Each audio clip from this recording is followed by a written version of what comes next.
हरे Krishna, Radhe Radhe friends. आज की video में हम आपको सटतिला एकादशी की व्रत कथा सुनाएंगे और पारण का शुभ समय बताएंगे। तो चलिए पहले व्रत कथा सुन लेते हैं। सटतिला एकादशी व्रत कथा। भगवान श्री कृष्ण बोले, हे युधिष्ठिर, माघ मास के कृष्ण पक्ष की एकादशी को सटतिला एकादशी कहते हैं। इस एकादशी में पहले तिल का स्नान, दूसरा तिल का उपटन, तीसरा तिल का हवन, चौथा तिल जली, पांचवा तिल का भोग और छठा तिल का दान किया जाता है। इसलिए सटतिला एकादशी कहते हैं। इस एकादशी का महत्व पुत्र ऋषि ने दलभला को सुनाया था, तब आगे नारद जी को मैंने बताया, क्योंकि इसमें मेरी पूरी पूजा की जाती है। इस कारण नारद ऋषि मेरे पास आए हैं और मैंने आंखों देखी पूरी बात सुनाई। एक ब्राह्मणी थी, वो चंद्रमय व्रत करती थी। वह व्रत करते करते दुर्बल हो गई। व्रत के प्रभाव से उसके समस्त पाप नष्ट हो गए। मैंने विचार किया कि अब ये मरने वाली है, स्वर्ग अवश्य जाएगी, परंतु इसे कभी कुछ दान नहीं किया था, इसलिए ये खाली हाथ जाएगी। मैं जाकर इससे कुछ दान मांग लेता हूँ, जिससे स्वर्ग में इसको कुछ खाने पीने को भी मिल जाएगा। अपने बैकुंठ धाम को छोड़कर पृथ्वी लोक गए और एक छोटा सा भिक्षुक रूप धारण करके ब्राह्मणी के दरवाजे पर आया।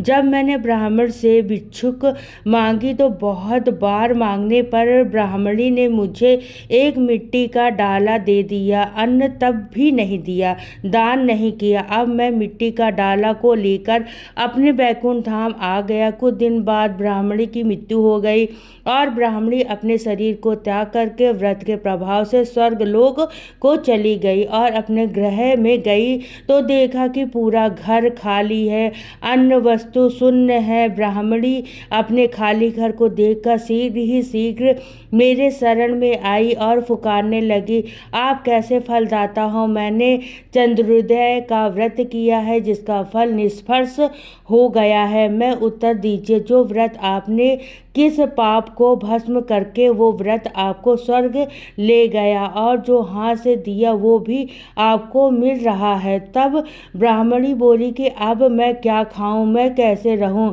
यह दरिद्रता कैसे कटेगी? भगवान ने कहा, जैसे नई बहुओं को नगर में स्त्रियां देखने आती हैं, वैसे ही तुम देवनगरी देखने आएंगी। तुम द्वार बंद रखना। प्रथम उससे सटतिला एकादशी का महत्व सुन लीजिएगा। जब वो आपको सटतिला एकादशी का महत्व सुना दे, उसके बाद ही द्वार खोलना। वो ब्राह्मणी अपने घर गई और द्वार बंद करके बैठ गई। देव कन्या दर्शन के लिए आई और कहा, खोलो, मुख दिखाओ। ब्राह्मणी बोली, पहले मुझे सटतिला एकादशी का महत्व सुनाओ। देव ऋषियां बोली, बिगड़े हुए भाग को संवारने वाली सटतिला एकादशी है। गौ हत्या, ब्राह्मण हत्या आदि पापों को दूर करने वाली ये एकादशी है। सटतिला एकादशी के व्रत का महत्व सुनने के बाद जब बुढ़िया के द्वार खोला तो मृत पिंड का आम बन गया और जितने भी विभूतियां थी सारी नंदवन की तरह प्रकट हो गई। जब बुढ़िया ने सटतिला एकादशी का व्रत किया तो उसका घर अन्न धन से भर गया। इस व्रत में एक तिल दान करना 100,000 वर्ष तक स्वर्ग में मिलता है। ये कथा भविष्य पुराण में वर्णित है। इस दिन मुख्य रूप से तिलपट्टी सागर शास्त्रों में वर्णित है, इसलिए सटतिला एकादशी के दिन 6 प्रकार के तिलों का प्रयोग किया जाता है। सटतिला एकादशी के दिन विष्णु भगवान को तिल गुड़ से बनी मिठाइयों का भोग लगाया जाता है और इस दिन तिल का दान भी जरूर किया जाता है। अंत में सटतिला एकादशी का व्रत करने से ही बुढ़िया को अन्न धन की प्राप्ति हुई। हे भगवान, जैसे बुढ़िया के साथ पहले हुआ, किसी के साथ मत करना, और जैसे बाद में बुढ़िया को अन्न धन और संपूर्ण चीजें मिली, वैसे सबको देना।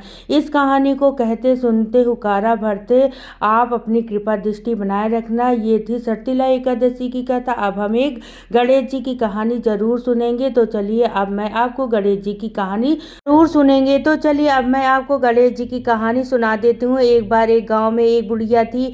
बुढ़िया अंधी थी। बुढ़िया का कोई दिखाई नहीं देता, लेकिन बुढ़िया रोजाना गणेश जी की पूजा करती थी। बुढ़िया की पूजा से खुश होकर एक दिन गणेश जी बुढ़िया के सामने प्रकट हुए और बोले, बुढ़िया माई मैं तुमसे पूजा से बहुत खुश हूँ, तुम जो चाहो वो मांग सकती हो। तो बुढ़िया ने कहा, भगवान मुझे तो मांगना ही नहीं आता। तो गणेश जी बोले, कोई बात नहीं, तुम अपने बेटे बहू नाते रिश्तेदार आस पड़ोस से पूछ लेना, मांग लेना, मैं कल फिर आऊँगा, कल मांग लेना। बुढ़िया बोली, ठीक है। जब गणेश जी अंतर्ध्यान हो गए, बुढ़िया सीधे अपने बेटे के पास गई और बेटे को सारी बात बताई कि बोली, बता बेटा मैं क्या मांगू। उसका बेटा बोला, माँ बहुत सारा धन मांग ले, इतना धन मांग ले कि तेरी 7 पीढ़ी बैठकर खाए, इससे हमारे जन्म सुधर जाएगा। बुढ़िया बोली, बेटा बात तो तू ठीक ही कह रहा है। अब बुढ़िया अपने बहू के पास गई। बुढ़िया ने बहू से सारी बात बताई।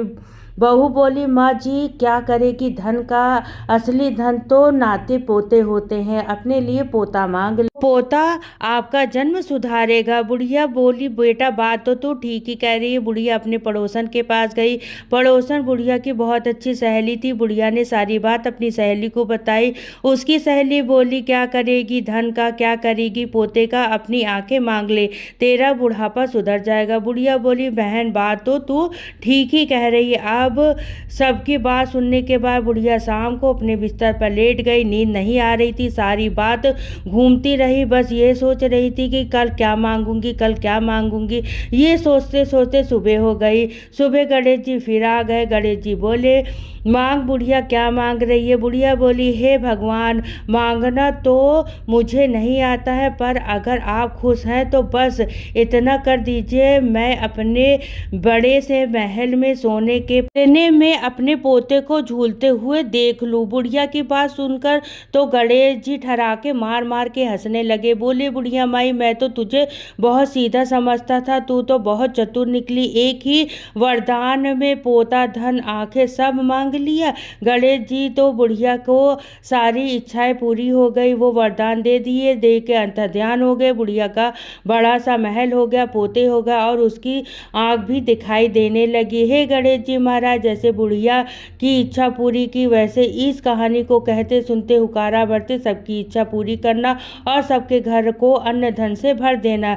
ये थी गणेश जी की कथा। इस तरीके से सरतिला एकादशी का व्रत कथा पूर्ण होती है। तो फ्रेंड्स, ये सरतिला एकादशी का व्रत कथा, अब मैं आपको सरतिला एकादशी का व्रत का पारण समय बता देती हूँ। सरतिला एकादशी का व्रत इस वर्ष 14 जनवरी यानी मकर संक्रांति के दिन किया जाएगा और सरतिला एकादशी का व्रत का पारण 15 जनवरी को 7:15 से लेके 9:21 तक रहेगा। तो ये थी सरतिला एकादशी की व्रत का पारण समय। आपको ये कहानी कैसे लगी कमेंट करके जरूर बताना, और अगर वीडियो पसंद आई हो, वीडियो आपके लिए थोड़ा भी यूजफुल हो, तो वीडियो को प्लीज़ वीडियो को लाइक कर देना, मेरे चैनल को सब्सक्राइब कर लीजिएगा। फिर मिलती हूँ नेक्स्ट वीडियो में। तो सभी को राधे राधे, जय श्री कृष्णा।